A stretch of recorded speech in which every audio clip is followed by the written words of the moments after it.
From the very beginning, the Russian-Ukrainian war was compared to the Chechen war.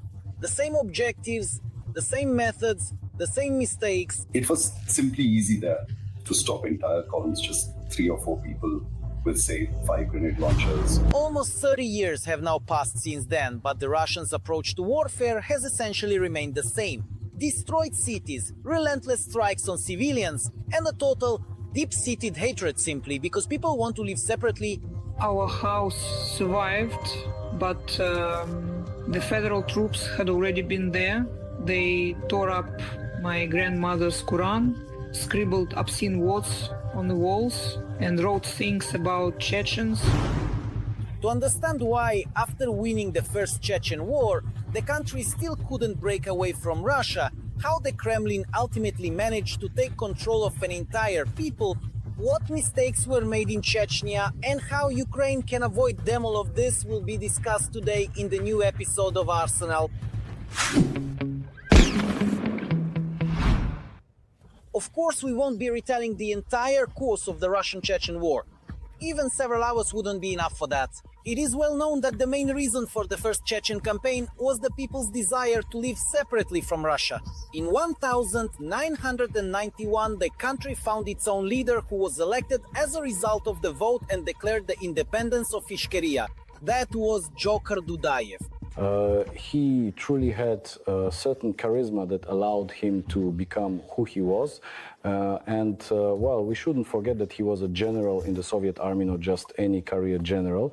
But if I'm not mistaken, his last position was commander of a strategic aviation division in Tartu, Estonia. In other words, it was quite a serious position, one that not just anyone would be appointed to.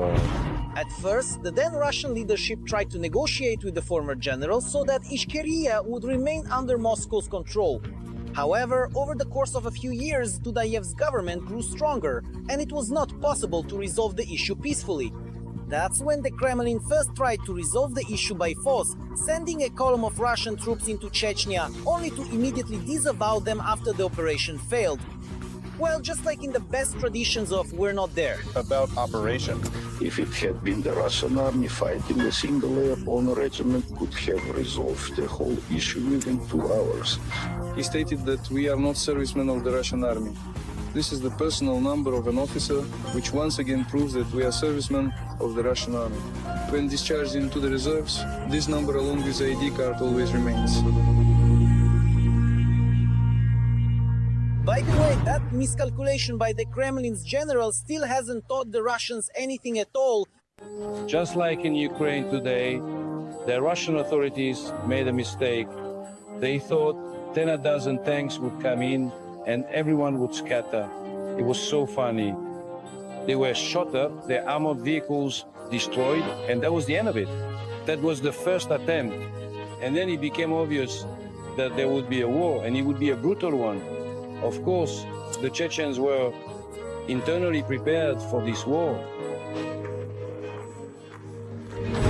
Just as the Ukrainians were prepared, which is why similar rhetoric from the Russian president 30 years later on the eve of a new war also yielded no results. Once again, I appeal to the servicemen of the armed forces of Ukraine. Take power into your hands. It seems it would be easier for us to come to an agreement with you than with this gang of drug addicts and neo-Nazis entrenched in Kyiv who have taken the entire Ukrainian people hostage. However, the refusal to capitulate both in Ukraine and in Chechnya did not stop Russia from pursuing the idea of invasion. So, the beginning of the war against the Chechen people. December 11, 1994. Russians also went to restore order in a neighboring country. Well, almost like protecting the rights of Russian speakers in Ukraine. Just a week later, on December 28, Russia began launching missile strikes on Grozny. And on December 31, the army, using maps from the 1970s, was sent to storm the Chechen capital almost blindly. No one takes a city like that. I don't know who even gave such an order or command. Sending troops into the city center without securing the rear, it's just not done that way. But we're military people, we were given a mission, so I guess those at the top were supposed to think things through. If every soldier starts to think for himself, there won't be an army. Doesn't that remind you of anything? The columns near Bucha also marched thoughtlessly to capture Kiev and, by the way, met the same inglorious fate. In both Ukraine and Chechnya, every from children to the elderly rose up to help their own soldiers. An extraordinary unity of the Chechen people, even those people who were somewhat dissatisfied with the domestic policies pursued by Johar Dudaev. All these disagreements were set aside. The Chechen people became a single whole, a united and unbreakable fortress, and they were absolutely and resolutely prepared to fight to the very end. I say farewell to Russian mothers. Let them take their children away from Chechen soil. We will stand on this land until the very end. Until the very end. Allahu Akbar. It should be noted that the planning for the capture of Grozny was terrible. Despite Russian advantage in equipment and manpower, their columns were lured into Grozny streets with half the firepower. The Chechens destroyed tanks and APCs like a shooting range. And they approached Grozny with such potential, but when they encountered serious resistance, when they faced rocket launchers that burned up their vehicles, and basically this equipment isn't designed, it's not meant for urban combat. In the narrow streets of Grozny, their vehicles were simply shot up from any house, and entire columns could easily be stopped there by just 3 or 4 people with 5 rocket launchers.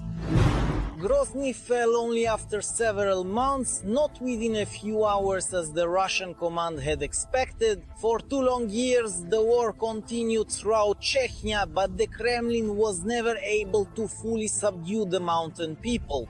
Outmatching them in equipment, using aviation, and knowing the enemy had virtually no air defense, the Russians simply destroyed Chechnya village by village, repeatedly reporting they had captured a new settlement, when in reality all that remained were scorched ruins.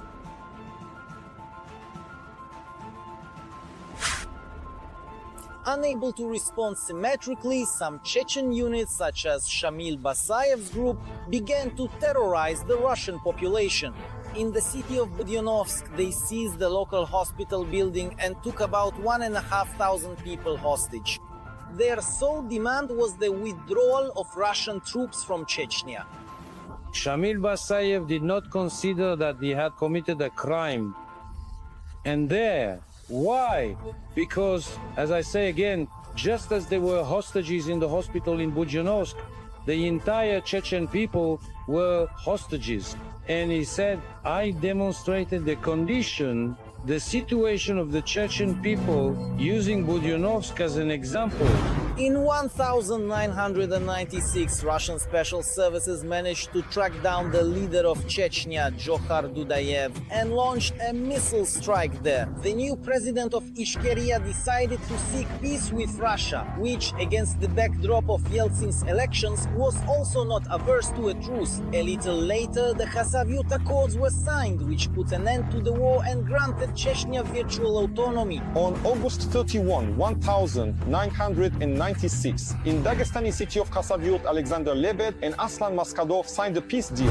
Analysts cite what happened in the region after the ceasefire as the main reason for the start of the Second War, and as a result, Russia's victory and its current control over the Republic. The authorities were never able to fully separate from Russia or stabilize the situation in the region. Despite what seemed to be peace, there was rampant crime and ongoing infighting among the post-war elite. These statements started to appear like Chechnya is a subject of Allah.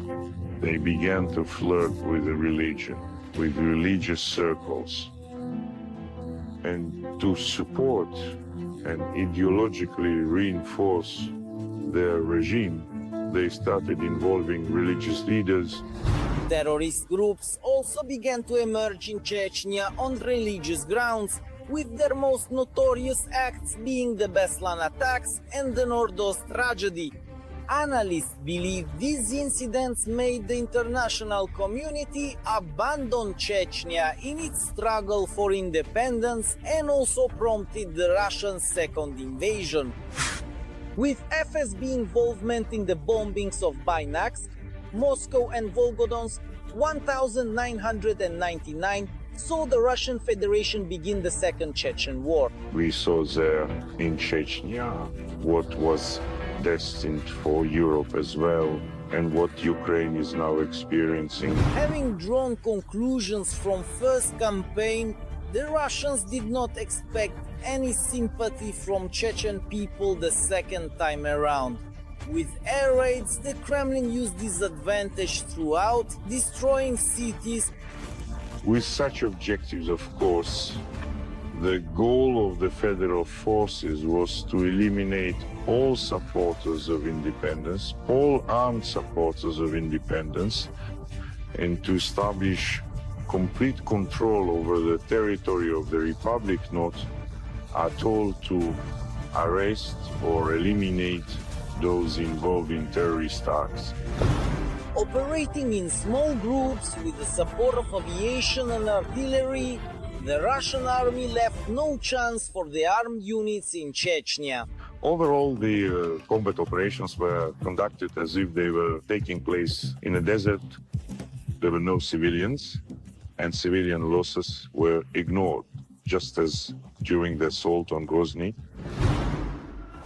What happened next is well known to everyone. After the defeat of the units and the actual occupation of the country, former independence fighter Akhmat Kadyrov betrayed his comrades in arms and accepted Moscow's offer of a truce on its terms. After he was eliminated, his son Ramzan Kadyrov took the president's seat and has ruled Chechnya, never forgetting, as his father instructed, to bow to the Kremlin, thanks to which he retains his position.